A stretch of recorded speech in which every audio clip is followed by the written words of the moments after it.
Better late than never. Season 3 finale, Demon Slayer. Did it live up to the hype? Or is this a giant letdown? Let's talk about it.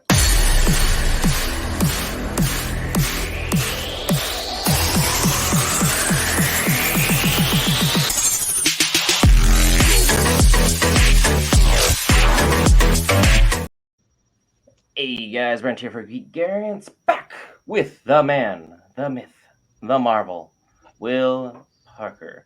Demon Slayer, Season 3 finale. Your thoughts? Before we get into it, let's go ahead and talk about, look, Crunchyroll, I need you to get your stuff together. It took way too long for that episode to be aired.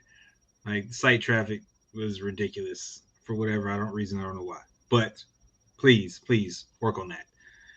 As for this episode, I was happy because it didn't drone on, so to speak. It's like we've been already kind of hashing this out all the way through, but we got right to the meat and potatoes of what needed to happen. And boy Tanjiro was focused on that. And I swear it was like he had some thunder breathing going on. Something I don't know. It got me hyped. I was hyped in the first 5 minutes. So this was a good episode. I'm very happy with it and how it turned out. I am content with this episode. I think most people were absolutely shocked by the Nezuko kick. Me being someone who has read the source material, knew exactly what was coming and the curveball that they were going to throw the audience, because the fanboys for Nezuko are extremists, to put it lightly. And y'all been simping hard for this, and you thought you're about to lose your best girl. And Crunchyroll threw you for one. They made you wait.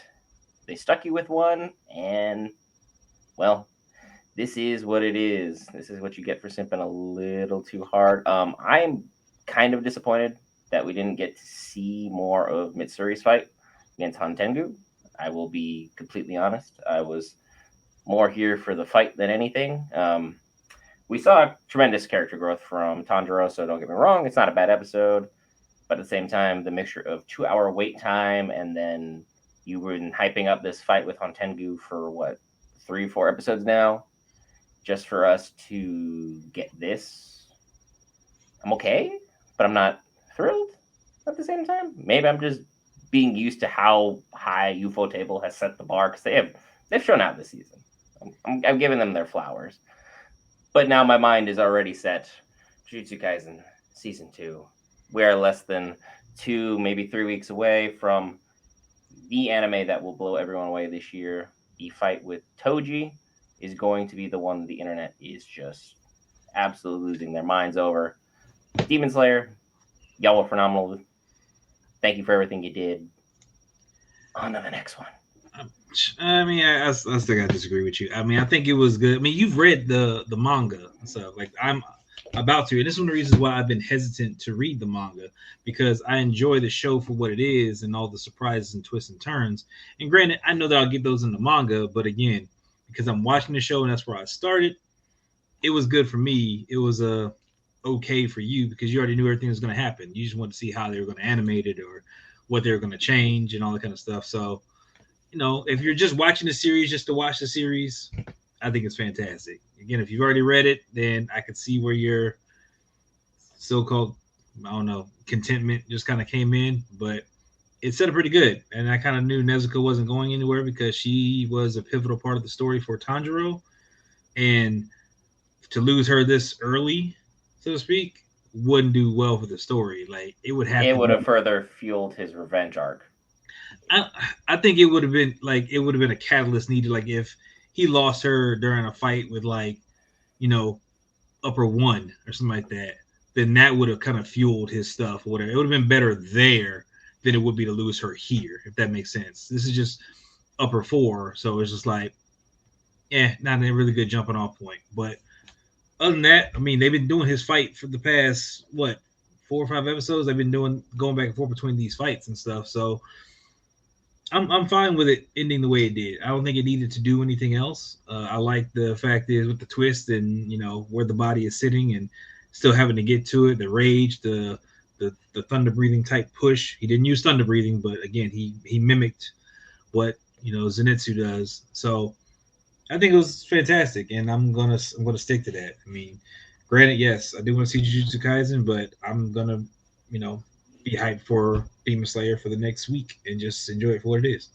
And it's a phenomenal show. Be sure to hit the subscribe button. Leave your thoughts in the comments below. Are you more content like I am, or are you more excited like Willis? Because I'm not saying it's bad. I don't want anyone to mishear me on that. It is not bad. The animation was great. I just was expecting a bit more, but also I could be so buried by the fights that I know are going to be taking place that I will not be sharing with anybody who's coming into this green and wants nothing spoiled for them.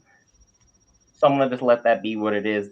There's so much great stuff coming around the corner because I mean we have Akaza, Doma, and Kokushibo left before we even get to Muzan, who's now 100% go. Because instead of just like, all right, I need to experiment with this, I got to work with that, I can hide behind the scenes, all that's over. He knows the person who can give him his perfect immortal life and he can spend his days in the sun. So Nezuko has the biggest target and the biggest bullseye ever imaginable from the greatest demon lord who has ever lived, period, on her back. So things are going to be pretty crazy moving forward. And it's nice that they've shown us some key visuals for season 4, but man, will they ever let Ufotable just, take a break, a little vacation? I don't think they need to take a break. I mean, I Really? think they've been on one and they got momentum. Like, do you really need to slow down right now?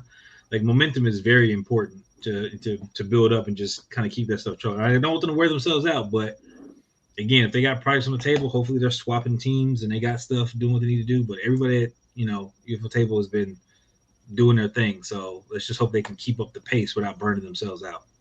Yeah, because they've done some exemplary work in the last couple months. No one's going to take away their shine. And just as far as a finale, I feel about it the same way I did the Mandalorian finale, where it's like, ah.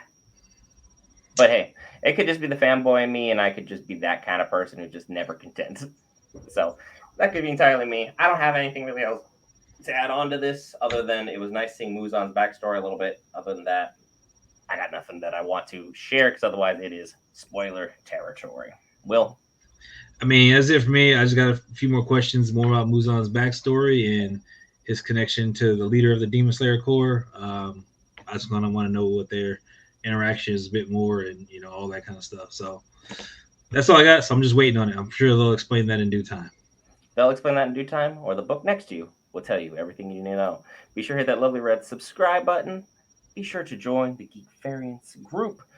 And just check out all the amazing content we got for you. I finally figured out how to make shorts, so now I can annoy you guys in a minute or less format if I know how to keep things short, which has been a problem. But we'll see you.